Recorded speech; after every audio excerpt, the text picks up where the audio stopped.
Because we can be in any kind of environment where there isn't emotional security. And it's exhausting to be in that environment. You know that, whether it's your family of origin, whether it's a toxic work environment. So what does it mean when you are emotionally secure? Well, hello there, and welcome back to the Terri Cole Show. I'm going to start with a question. If you feel like you're walking on eggshells in your relationship, or like you really can't fully relax, this could be a sign that emotional security is missing in your relationship. So that's exactly what we're going to be talking about in this episode of the Terri Cole Show.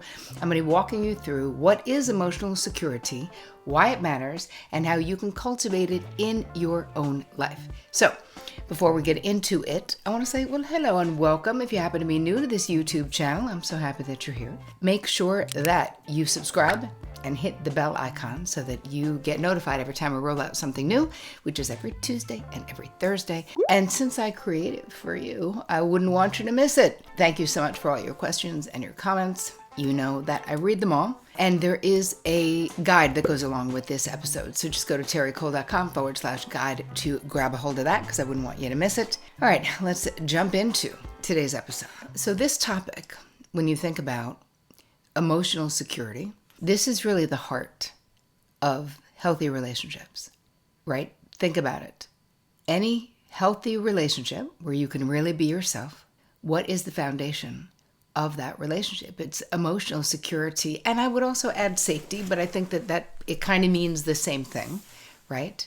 So whether you realize it or not, it's like your level of emotional security within your relationship actually is like the barometer or the determinant as to how seen, safe, and like satisfied you are in that relationship, right? And this is love relationships, friendships, even at work and family relationships, right? Because we can be in any kind of environment where there isn't emotional security. And it's exhausting to be in that environment. You know that, whether it's your family of origin, whether it's a toxic work environment.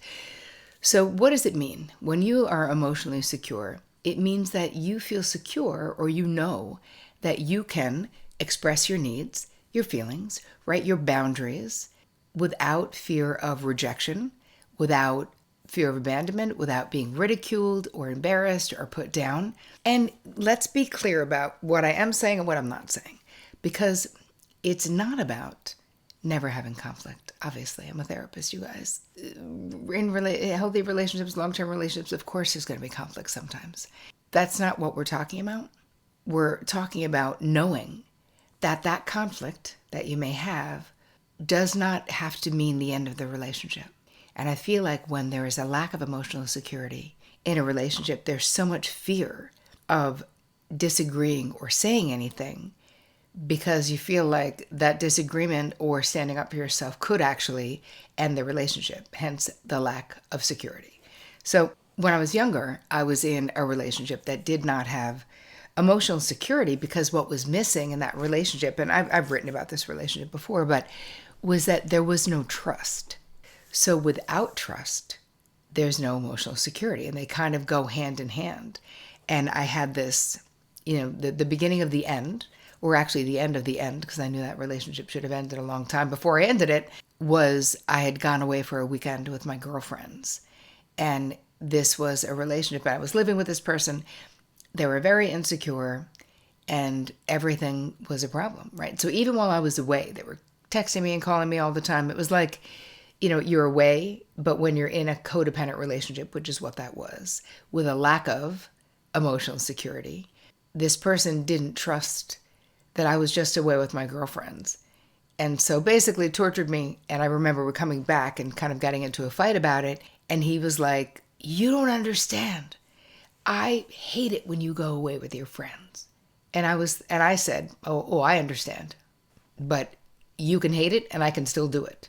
Right. And that was me being like, I need to get the fuck out of here. And soon after I did, actually. That was sort of a tipping point, though, because he was trying to and was judging me and being like, why do you need that? I don't need to go away with my friends. What's wrong with me that I still have these same friends that I've had all of my life and that I needed to be with them. So there was no emotional security because I also knew that he was endlessly judging me because we were so different. I feel like relationships like that, sometimes they can last forever, but they last in the state that I was in that relationship, which is an unhappy state. You know, the good times are great, but the bad times are terrible, and they can last for a long time. Because if there isn't emotional security, it's like you can't, especially if someone is very insecure, there was nothing I could do to change that. So let's make the distinction between, though. Let's differentiate between insecurity, right? So, and lack of emotional security. They're different things. If I say how I really feel, they're going to leave me, right? That is more insecurity. When you feel secure, it sounds like this. If we disagree, my needs matter and we'll figure it out together. There's this sense of durability in a relationship where you have emotional security, which is different than the first scenario, right? If I tell this person how I feel, they'll leave me. So there's no trust that the relationship has legs.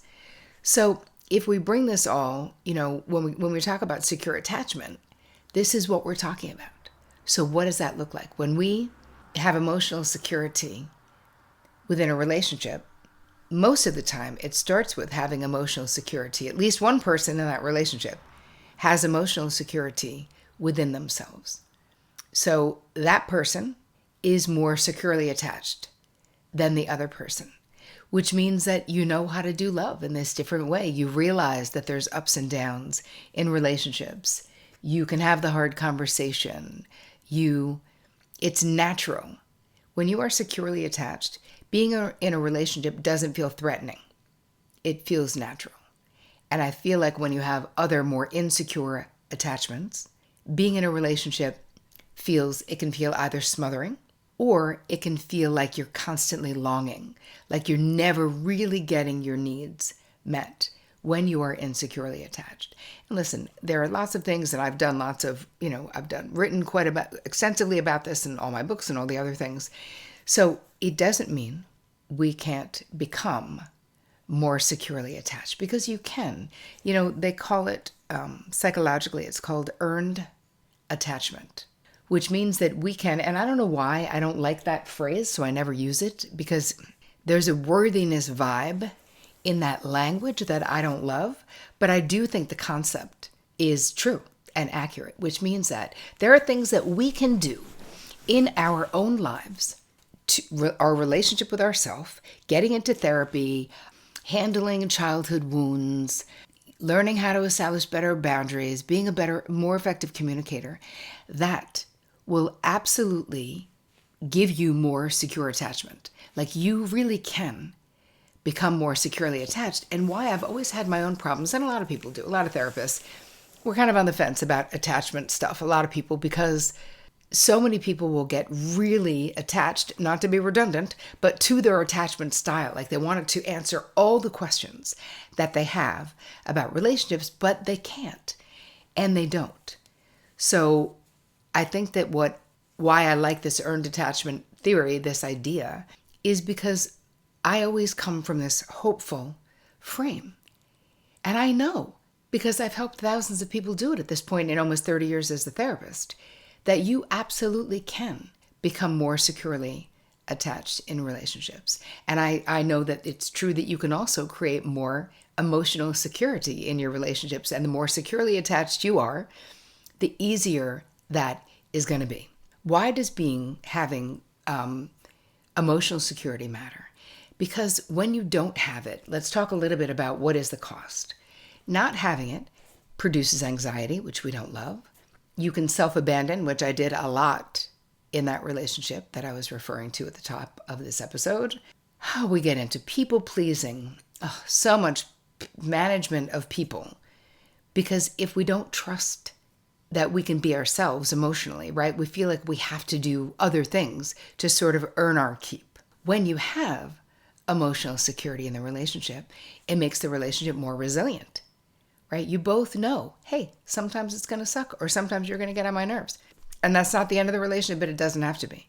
You have deeper intimacy, because a relationship that has more durability realizes sometimes your intimacy is full on, sometimes it's less if we're talking about sexual intimacy, but you can always have emotional intimacy in a relationship that is safe.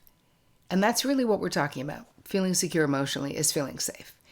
It gives you freedom to grow, right? In a securely attached relationship, in an emotionally safe relationship, we feel like we can change and grow. And sometimes that means you have to renegotiate your relationship. And I did that in my relationship with Vic when we didn't initially intend.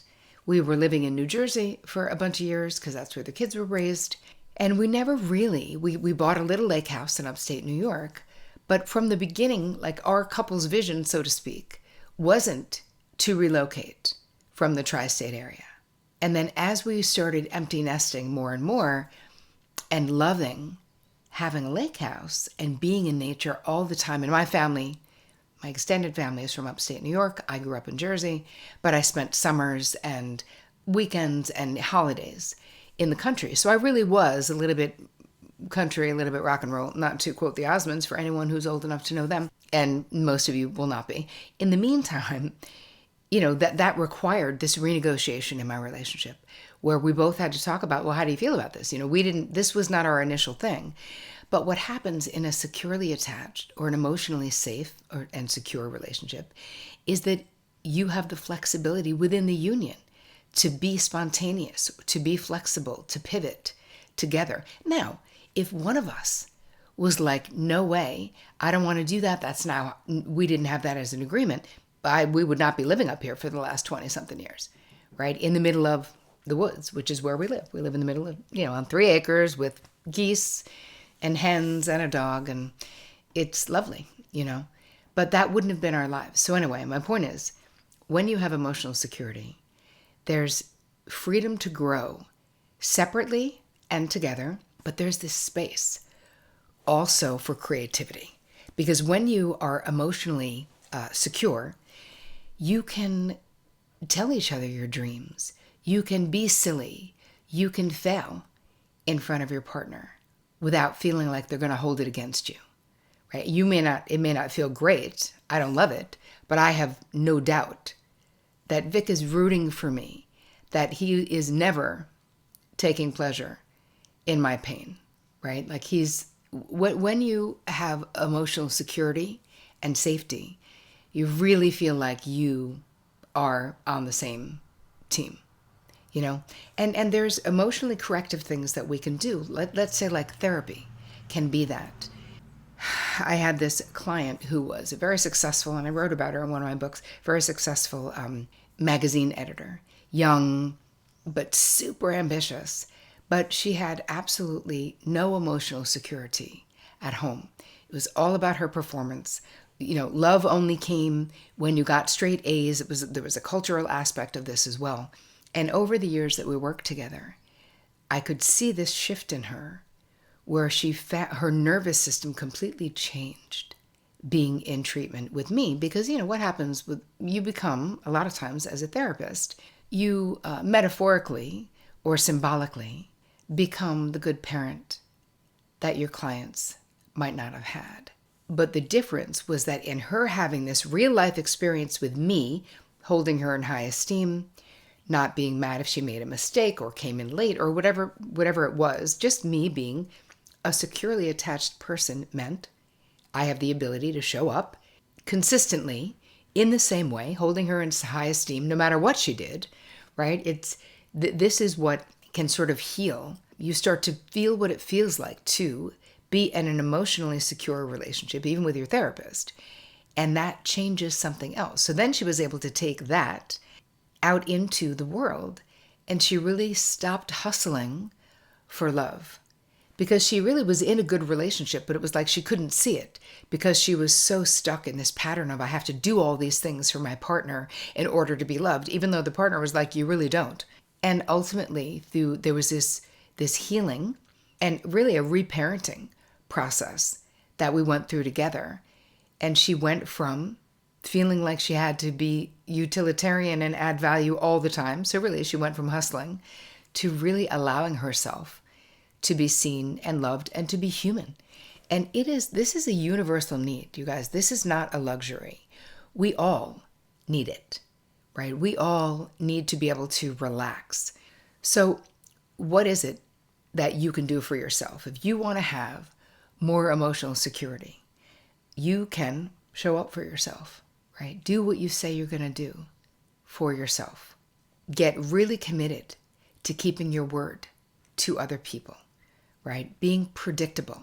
Like if I say I'm going to be there, I'm going to be there. Keeping your promises, honoring your boundaries, honoring someone else's boundaries, right?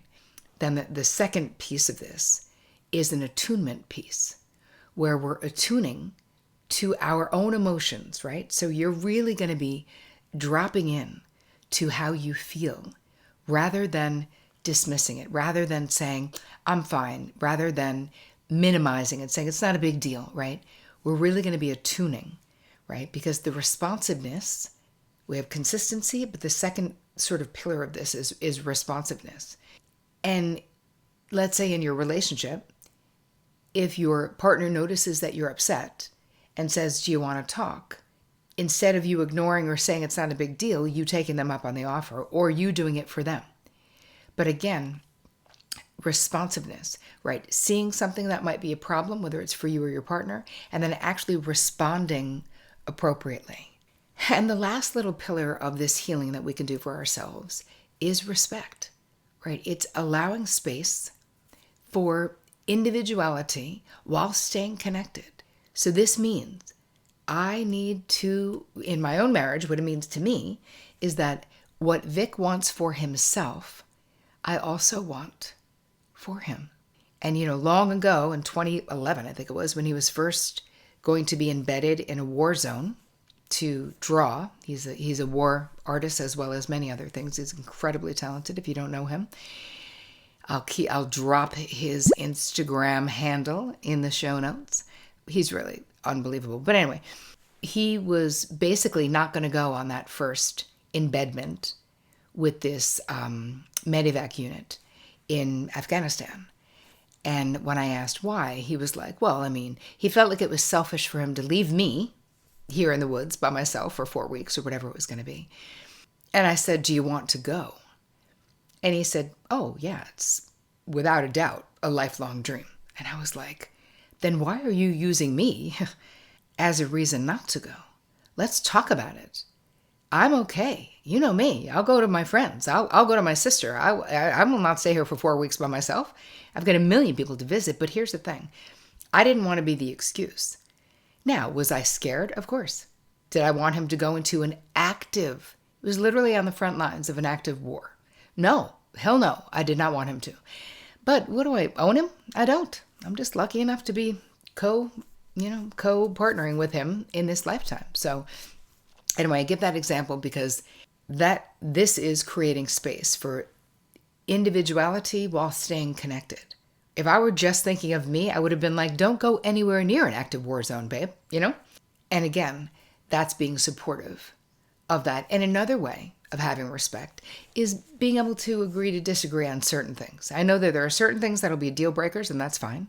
But we also have to be able to, for other things that are not deal breakers for you, I may not agree with you, but I won't be withdrawn in anger and punish you about it. I had recently interviewed Case Kenny for the show, and I reposted one of his very popular Instagram posts, and it was about underrated green flags in relationships. And one of them was when your person has really had like a shit day, but they come home and don't take it out on you.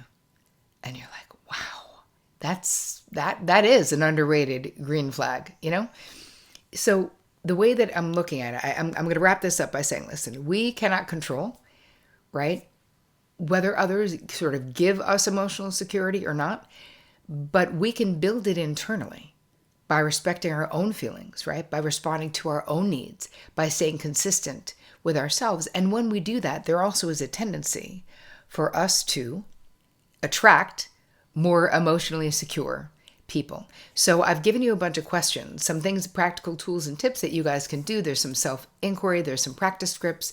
I've got some daily actions that you can take to become more emotionally secure, because this ended up going a little longer than I thought. So you can get that at terricole.com/guide. I want to leave you with this last thought, that you deserve in this life to feel safe, to be seen, and to be loved for exactly who you are. So if this resonated with you, please drop me a comment. One way that you are willing to build emotional security in your life, I would love to hear all about it. I hope that you guys have the most amazing week. And as always, take care of you.